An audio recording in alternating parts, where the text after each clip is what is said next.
orang-orang yang bernasib sial. Siapa orang-orang yang bernasib sial?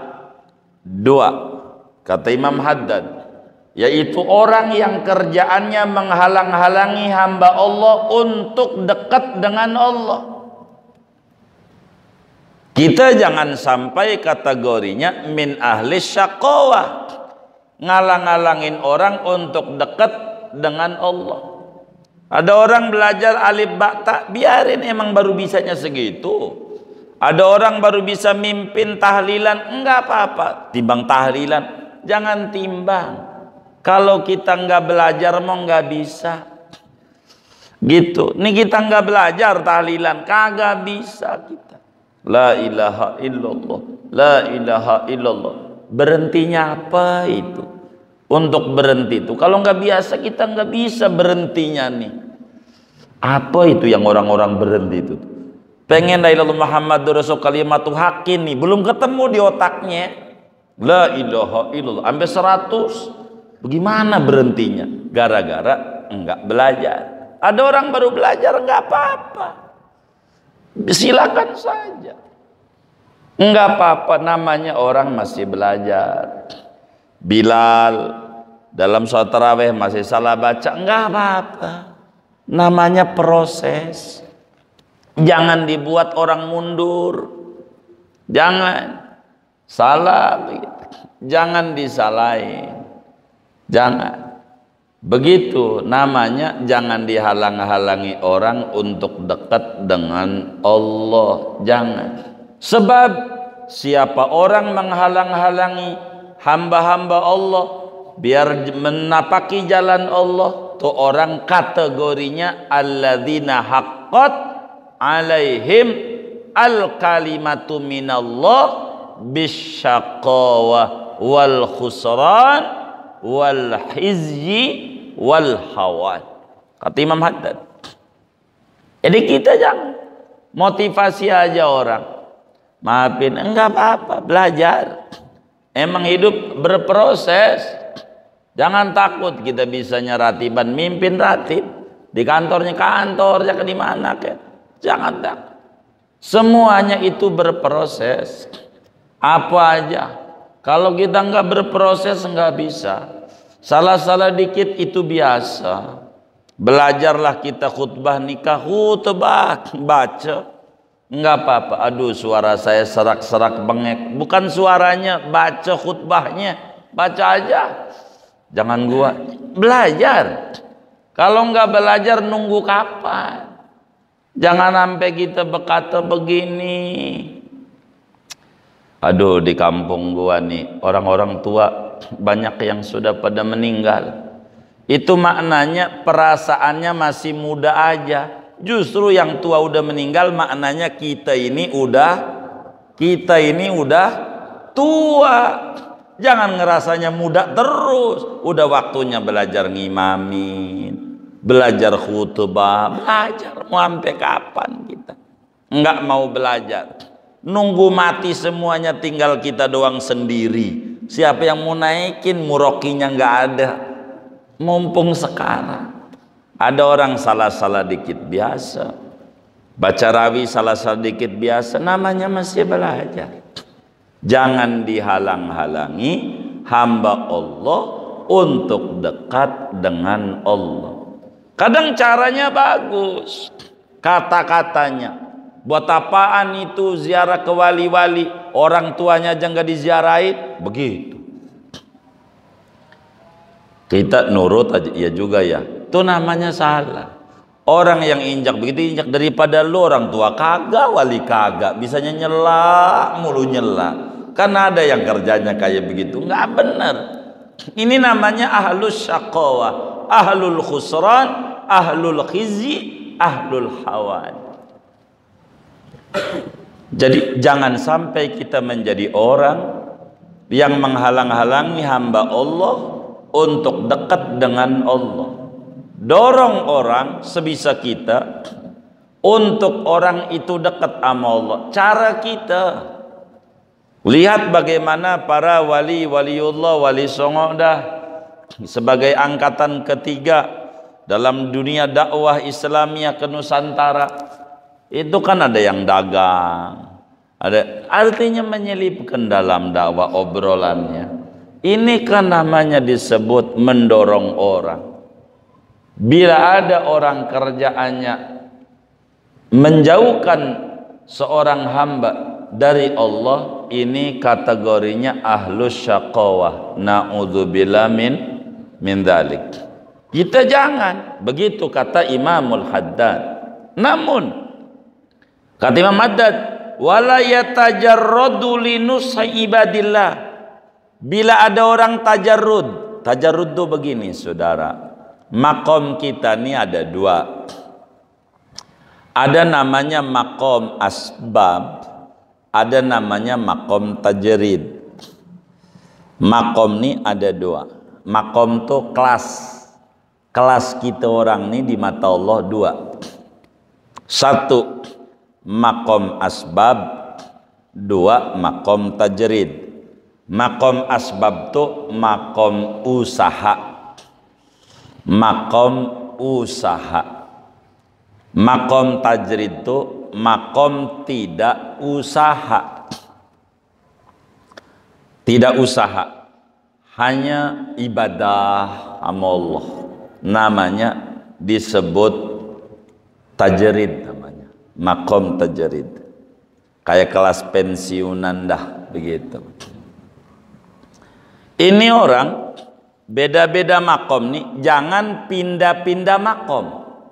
Kalau kita makom asbab, maka diamlah di makom asbab sampai pada akhirnya Allah pindahkan kita dari makom asbab ke makom tajrid. Kalau kita adanya di makom tajrid, jangan pindah ke makom asbab, sebab itu turun derajat kita. Padahal inilah Imam Ibnu Athaillah Sakandari dalam hikamnya menyatakan pada hikmah kedua daripada hikamnya Imam Ibnu Athaillah Sakandari, kata beliau iradatu kat tajrida ma'a iqamatillahi ta'ala fil asbabi min syahwatin khafiyah wa iradatukal asbab ma'a iqamatillahi ta'ala fit tajrid inhitatun min himmatin aliyah. Kata Imam Ibnu Athaillah,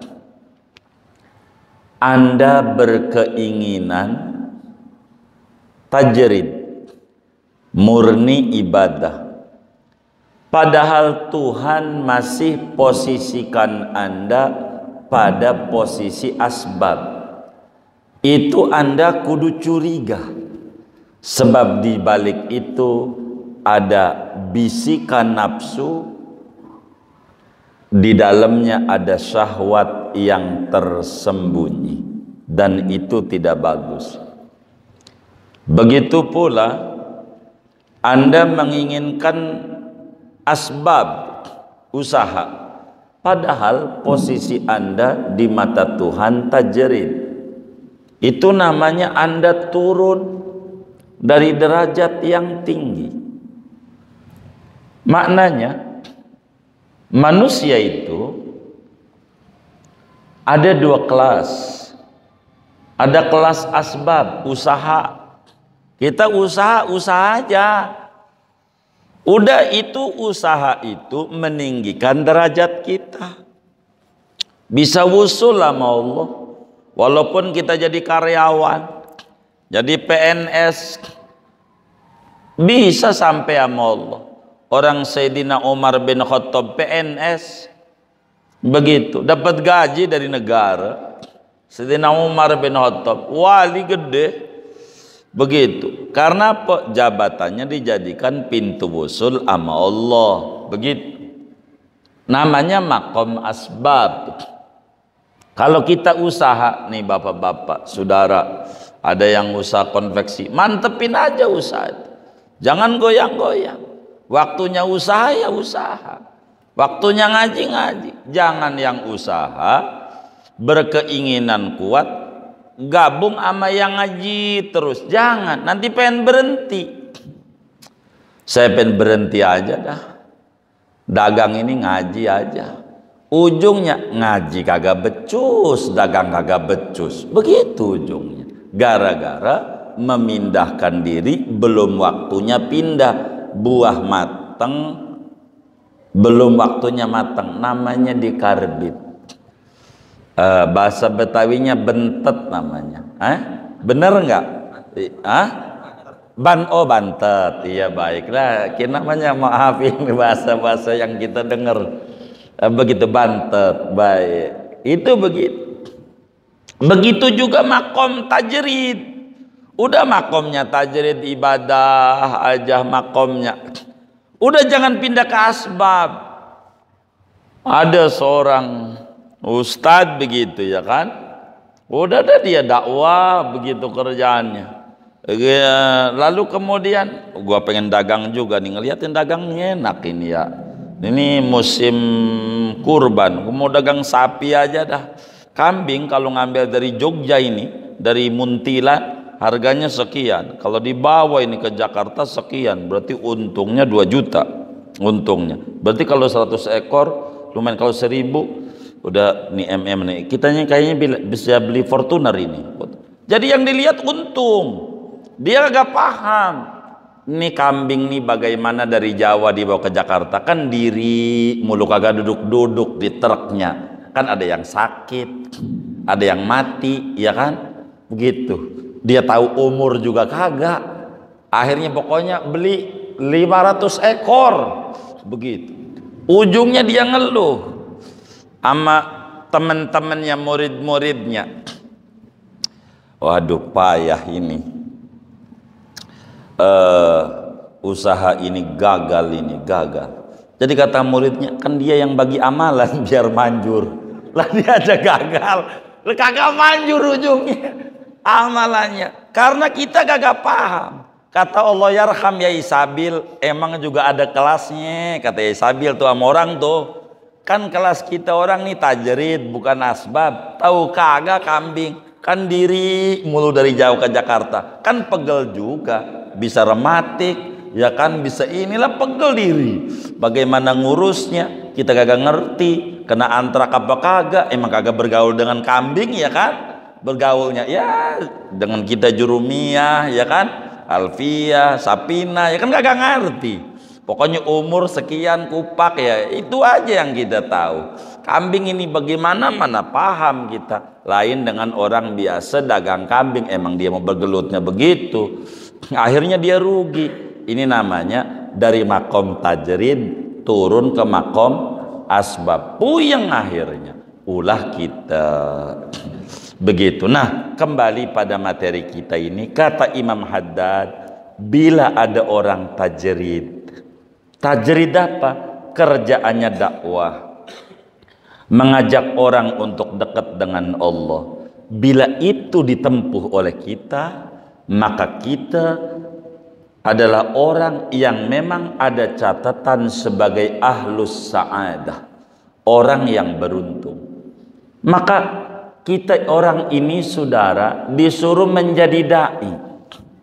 Tidak kita orang disuruh jadi kiai, enggak disuruh kita orang jadi ustad, jadi pangersa, jadi ajengan, jadi romo, yai, enggak.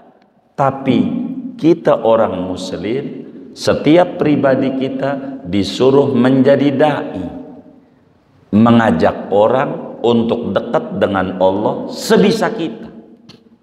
Bahasa Al-Quran, ud'u ila sabili rabbika bil hikmah, ajak orang ke jalan Tuhanmu. Ada banyak cara.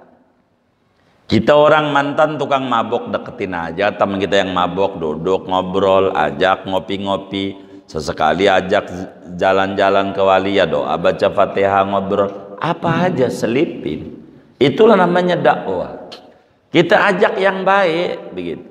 Nah, bila kita ngambil posisi tajrid, pengennya ibadah, jalur kita udah ibadah, posisi ini ambil. Bila ini yang diambil, maka namanya alladzina sabaqat lahum minallah al-husna bis-sa'adah wal aman wal fauz war ridwan. Silahkan kita mau di posisi mana. Apakah kita di posisi asbab? Kalau bahasa kampungnya nih, waktunya kita ngaji, waktunya kerja, waktunya dagang, waktunya mancing. Jangan dibalik-balik. Harus kita di posisi di mana kita berada. Kata Imam Haddad, bila kita ngambil posisi untuk dakwah, namanya tajrid. Ngajak orang berbuat baik sebisa kita, apa kek? Yang baik-baik di mana saja manusia, sebisa kita ajak orang apa kek, ngajak orang baca sholawat kek, ngajak orang ziarah ke kubur orang tua kek, ngajak orang berzikir kek, ngajak orang berdagang dengan benar kek, apa aja sebisa kita. Bila itu kita ambil posisi tajrid, itu berarti kita menuju sebagai ahlus sa'adah, ahlul fauz, ahlur ridwan. Sebab ini adalah jalur yang ditempuh oleh para nabi. Ud'u, ajaklah olehmu. Ud'u itu menarik. Kalau kita kajian tafsirnya surat An-Nahl itu, ud'u, ayat itu ada maf'ulnya, ada objeknya. Ud'u, ajak olehmu. Siapa yang diajak? Kagak disebut sama Allah. Semua unsur dan semua lapisan. Ajak dengan 3 cara. Bisa hikmah, mauidhah hasanah, bisa mujadalah. Ada 3 cara dan masing-masing punya kelasnya. Bagi kita, silahkan. Kalau kita mau ngambil tajrid, silahkan. Ngambil asbab, silahkan. Nggak apa-apa. Ngambil asbab, silahkan. Ngambil asbab. Begitu. Maka kalau kita ngambil asbab, kita harus duduk di kelas asbab. Jangan masuk pada wilayah tajrid. Kita ustadz, dagang kambing, Idul Adha ya kan. Lah kan ada murid kita nggak beli sama kita. Emang dasar ini murid kagak demen sama kita. Begitu kata kita. Murid aja yang disalahin. Iya barangkali si ustadznya mahal ya kan. Dagang kambing jadi kagak tahu kagak kambing. Pokoknya sekian, untung sekian. Yang dilihat untungnya kan. Bagaimana proses merawatnya. Ntar ada yang sakit, ada yang mati. Kan kita kagak ngerti. Belajar dulu pada asbab. Jangan langsung dari tajrid terjun ke asbab. Maka inhitotun min himatin aliyah. Turun kita derajatnya. Turun. Akhirnya dipuyang sendiri. Emang ini najong banget nih murid-murid ini. Kagak ngerti banget sama guru dagang. Kagak beli juga sama guru, begitu murid dia disalahin. Ini gara-gara dari tajrid pindah ke asbab. Begitu. Kalau udah ngambil tajrid saja. Kalau mengambil asbab, silahkan ambil asbab, tapi jangan terjun pada asbabnya. Pemodal di asbab silahkan. Ada kawan kita dagang, dia nggak punya modal, ahli dagang kambing, modalin dia. Nanti keuntungannya diatur, namanya disebut qirad dalam Islam atau mudharabah. Silakan begitu. Jadi kita kelihatan nggak usaha, sebetulnya pengusaha. Silakan. Kalau terjun di dalamnya stres, akhirnya stres. Begitu stres, begitu. Murid nawar, Pak Yai, bagaimana ini kambing nih? 3 juta dah. Ya Allah, lo mama guru aja perhitungan. Tuh guru aja yang dijual. Ini bukan guru sama murid, pembeli sama pedagang. Dalam jual beli ada tawar menawar, itu biasa, diizinkan dalam jual beli. Itu begitu. Maka pada makom ini Rasulullah SAW saat mau hijrah ke Madinah, kata Nabi, saya nggak mau dikasih unta Abu Bakar, saya kagak mau. Kan perlu kendaraan, Nabi ke Madinah ini jauh 500 kilo. Ya saya pengen beli. Udah saya kasih aja. Nggak mau, saya harus beli. Berapa kau jual? Kata Abu Bakar, ini guru masalahnya. Bagaimana ya? Udah kasih aja. Enggak, beli saya. Nabi nggak mau. Beli, dagang. Bab sodako, Nabi begitu. Nggak mau Nabi. Bab dagang. Maka Abu Bakar bingung. Berapa yang menjual sama guru ini? Tapi akhirnya Nabi nggak mau. Gratis saya nggak mau. Anda lebihin. Baik dah. Karena kau maksa berkali-kali Rasulullah, ambil saya modalnya aja. Itulah kalau kita mengenal namanya unta kuswa. Itu unta kuswa, unta punya Abu Bakar terbagusnya, dibeli oleh Nabi dari koceknya Nabi, bukan barang gratisan untuk menuju hijrah. Itu namanya asbab ya tawar menawar. Itu normal. Tidak kemudian ada guru sama murid, pembeli sama pedagang. Itu begitu. Jangan kita marah kalau kagak jadi. Tuh kagak jadi marah. Ini semurid kagak hormat sama guru. Bukan hormat. Mahal ini dagangnya. Jadi ada di makom tajrid, ada di makom asbab. Silakan itu mana pada bagian kita. Begitu. Kayak saudara kerja. Nih malam waktunya harus meeting. Nggak usah ngaji. Beneran.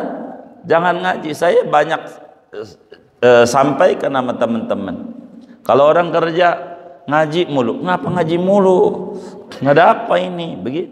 Jadi waktunya dagang, jangan dihabisin waktu kita. Lain dengan bos ini, kalau bos kan tinggal hotel karyawannya banyak lah, kita kan bukan bos ya kan. Nah, kita karyawan, dah besok ketiduran dipecat aja, salah begitu. Ada kelasnya begitu, ada kelasnya. Izin aja, jangan kata kagak enak. Begitu dalam hidup. Kayak kita orang majlis ratib lah umpama.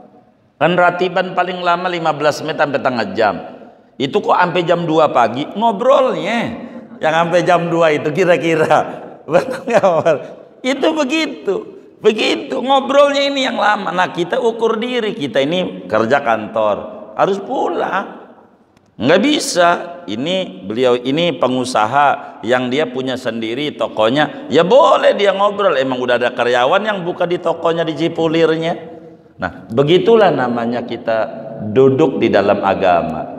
Makom-makom ini semuanya harus duduk pada makomnya. Ada cerita menarik pada asbab dan tajrid antara Imam Syafi'i radhiyallahu an dengan gurunya Imam Malik.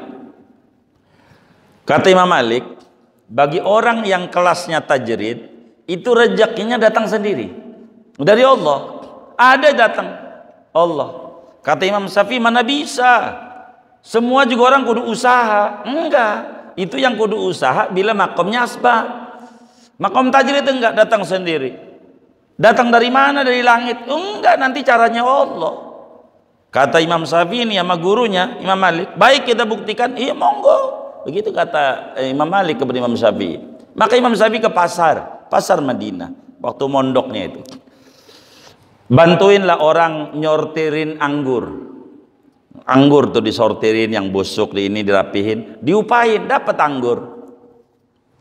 Ini upahmu, kasih 2 kantong. Imam Syafi'i dari nyortirin anggur itu masukin ke peti, dibawa ke Imam Malik. Begitu kata Imam Malik, tuh kalau makom tajrid dikirim sama Allah. Kata Imam Malik, tuh kan saya makan anggur, ya tapi kan saya yang bawa. Iya kan, kan makom asbab. Kata emang susah juga ini, guru hebat juga guru. Itu Imam Malik, itu ditulis oleh ulama. Dialog Imam Syafi'i masalah rezeki dengan Imam Malik gitu. Kata Imam Malik begitu. Emang ada kelas-kelas. Di mana makom asbab, di makom tajrid. Jangan kita kebalik-balik. Kalau kita kebalik-balik bakal jadi puyeng di kita. Karena kita gembok sekerup sama bautnya nih, yang asto bukan tempatnya, itu sulit. Maka kita kalau di makom tajrid saja, di makom asbab saja. Makom ini. Kalau kita kebalik-balik akan jadi puyeng. Kalau masih sekolahlah yang rapi. Ntar kerja habis sekolah. Begitu. Supaya semuanya rapi. Begitu. Tertata kita punya waktu. Jangan kita dipindah-pindah. Nah, ngomongin tajrid, kata Imam Haddad, wala yatajarratu linushi ibadillah wa da'watihim ilallah illalladzina sabaqat lahum minallah al-husna bis sa'adati wal aman wal fauzi war ridwan. Bila kemudian kita sudah mengajar dakwah, mantapkan pada bagian itu, dudukkan kita di situ, dan itu posisi yang sangat tinggi dalam agama. Sebab apa?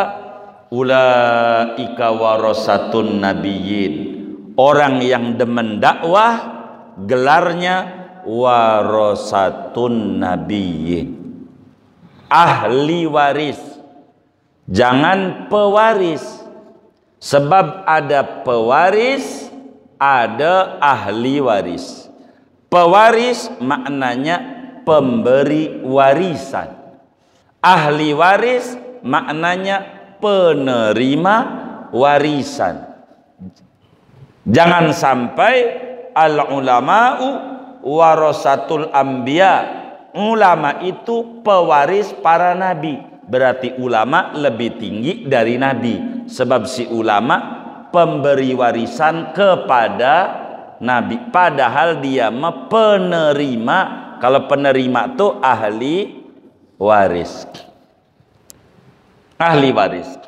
Imamul Haddad menyebutkan ulama atau orang du'at, orang yang mau menyeru kepada kebaikan, dengan sebutan warasatun nabiyyin, mengambil daripada hadis yang sahih. Kata Nabi, al-ulama'u warasatul anbiya. Padahal dalam satu hadis yang lain Nabi bersabda, kata Nabi, nahnu ma'asyiral anbiya lam nurisu. Kami para nabi tidak memberi warisan. Para nabi itu kagak ngewarisin, kagak ngasih warisan. Wa innama warrasul ilma, hanya saja nabi itu mewariskan ilmu. Faman akhadhahu faqad akhadha bihadzin wafirin, siapa yang ngambil ilmu maka dia ngambil warisan nabi dengan berlimpah ruah. Apa maknanya, saudara? Nabi bilang para nabi itu kagak bisa ngasih warisan. Tapi Nabi dalam satu hadis menyatakan ulama itu ahli waris para nabi, berarti Nabi ngasih warisan. Bagaimana mengkompromikan dua kalimat Nabi ini?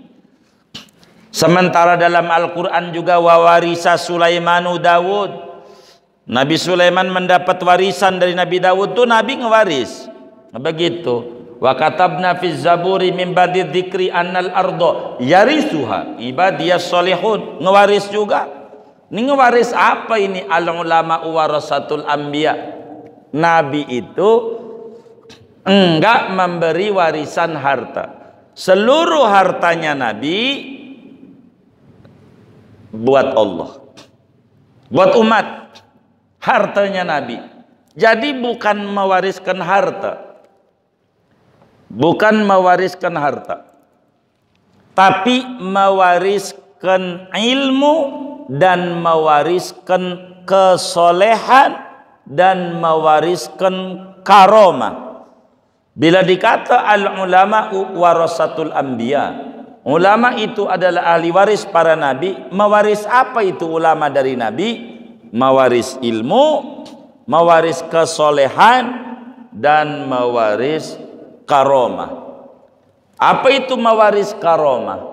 Sebab apa-apa yang karomah yang ada pada ulama itu punya cantelan dari mukjizat yang ada pada para nabi. Itu begitu. Kullu majazalin nabiyyi mu'jizatan jazalil waliyi karamatan. Setiap perkara yang boleh menjadi mukjizat buat Nabi, pastikan dalam i'tiqad Ahlussunnah wal Jamaah boleh menjadi karomah bagi para wali. Apa yang menjadi mukjizat buat Nabi, Allah berikan kepada ulama sebagai karomah. Karomah itu begitu. Emang begitu. Jadi diwaris juga ini mukjizat. Diwaris dengan bentuk kepada wali-waliullah, namanya karomah. Karomah itu punya cantelan, punya hubungan dengan mukjizat Nabi. Makanya bahasanya bukan al-ulama'u warasatul Mustafa. Ulama itu ahli waris Nabi Muhammad. Bukan. Semua Nabi. Mukjizat apa yang ada pada Nabi, semua dari Nabi Adam sampai Rasulullah, ulama diberikan oleh Allah Subhanahu wa ta'ala. Ada cantelannya. Contoh, Nabi Isa alaihissalam punya mukjizat, bisa ngidupin orang mati. Orang mati bisa hidup dengan Nabi Isa. Maka ulama diberi itu. Banyak ulama yang bisa ngidupin orang mati. Syekh Abdul Qadir Jilani, Abdul Qadir. Ada orang lagi tengkar Muslim sama Nasrani, hebatan Nabi Muhammad, kata si Muslim. Kata Nasrani, hebatan Nabi Isa lah, jauh Nabi Isa hebat. Emang apa? Kata Muslim. Kata si Nasrani, Nabi Isa bisa ngidupin orang mati. Nabi Muhammad, ini Muslim kagak ngaji, kagak bisa jawab, dia diam. Lewat Syekh Abdul Qadir Jilani, lah biasa minta dukungan. Syekh, ini orang katanya Nabi Isa lebih tinggi daripada Nabi Muhammad. Begitu. Syekh Abdul Qadir, benar? Iya, kata si Nasrani. Kata Syekh Abdul Qadir, tinggian Nabi Muhammad dibanding Nabi Isa. Apa alasanmu Nabi Isa lebih tinggi? Ya, Nabi Isa bisa ngidupin orang mati. Ya, kalau timbang ngidupin orang mati enggak usah Nabi Muhammad, gue juga bisa. Begitu. Syekh Abdul Qadir, saya juga bisa. Si Nasrani bertanya, yang benar. Baik, kalau bukti, janjimu apa? Saya siap masuk Islam. Benar, benar. Selamat, selamat. Begitu, selamat. Begitu, selamat. Biasanya selamat pakai kelingking. Deal dah. Selamat. Baik. Kata Syekh Abdul Qadir Jilani, unjukin di kampung ini kuburan yang udah tua. Kata dia, dituntun. Ini kuburan udah 500 tahun. Baik. Kata Syekh Abdul Qadir, namanya siapa? Fulan. Fulan, hidup kamu. Gitu doang. Bahkan dalam bahasa Syekh Abdul Qadir, dalam kitab riwayatnya itu, Nabi Isa gimana ngidupinnya? Dengan izin Allah, Tuhan semesta alam, hidup. Kepanjangan, kata Syekh Abdul Qadir tuh. Satu kitab manaqib. Panjangan. Nih kalau saya nggak pakai gitu-gitu. Fulan, hidup. Hidup. Kuburan pecah hidup. Beranak bina sampai punya anak 5. Lama dia hidup. Sampai lebih dari 90 tahun hidup lagi. Kawin, punya anak 5, mati. Gitu. Bisa hidup lagi. Gitu. Dari mana ini? Al ulama warasatul anbiya. Ulama itu ahli waris para nabi. Yang Nabi Isa punya bisa hidup orang mati. Ini juga bisa. Emang begitu. Kata Imam Sufyan bin Uyainah, daripada kakek guru Imam Bukhari. Sebab Imam Bukhari punya guru namanya Imam Humaidi. Di dalam Sahih Al-Bukhari, Imam Bukhari bilang haddatsanal Humaidi qala, yakni Abdullah ibn Zubair qala haddatsana Sufyan, yakni Ibnu Uyainah. Hadis pertama di Bukhari. Kata Imam Sufyan bin Uyainah bilang, illam yakunil alimu billahi waliyan falaysa ala wajil ardi waliyun. Kalau ulama-ulama itu tuh yang soleh-soleh itu bukan wali, maka pastikan di muka bumi kagak ada wali. Sebab al ulama warasatul anbiya. Kata Imam Haddad, ulaika warasatun nabi. Mereka itu yang mendapatkan warisan dari Nabi. Jadi apa yang ada pada Nabi itu bisa ada pada ulama. Yang demen tajrid. Apa tajrid? Kerjaannya dakwah, ngajak orang kepada kebaikan, melarang orang daripada kemungkaran, ngajak orang untuk dekat dengan Allah dengan cara yang dia bisa. Ada yang dengan hartanya, ada yang dengan jabatannya, ada dengan segala macam. Itulah ahli waris. Maka yang Nabi punya, dia punya. Bisa diwaris, bisa. Apa yang diwaris? Al-ilmul ladunni. Ilmu laduni yang ada pada Nabi bisa diwaris oleh ulama. Bagaimana Imam Ali bin Abi Thalib karramallahu wajah mau dijadi gubernur oleh Rasulullah di Yaman. Yaman itu kota ilmu.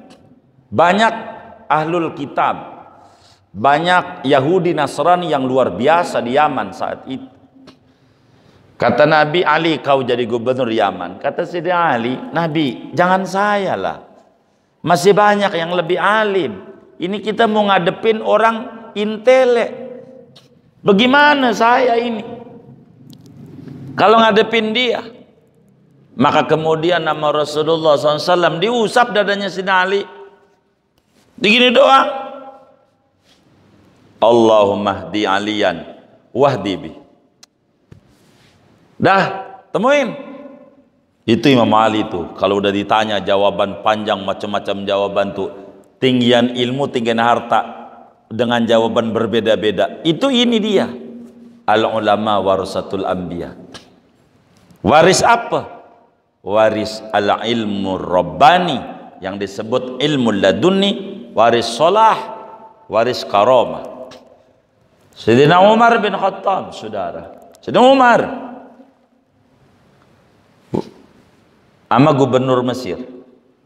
Gubernur Mesir tuh namanya Amr bin As radhiyallahu ta'ala. Zaman dulu udah gubernur zaman Rasulullah. Sayyidina Umar dia lagi yang jadi gubernur di Mesir untuk memimpin muslim di Afrika. Amr bin As ngirim surat sama Sayyidina Umar bin Khattab.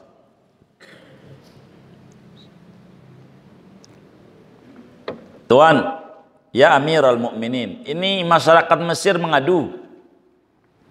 Ngadu apa?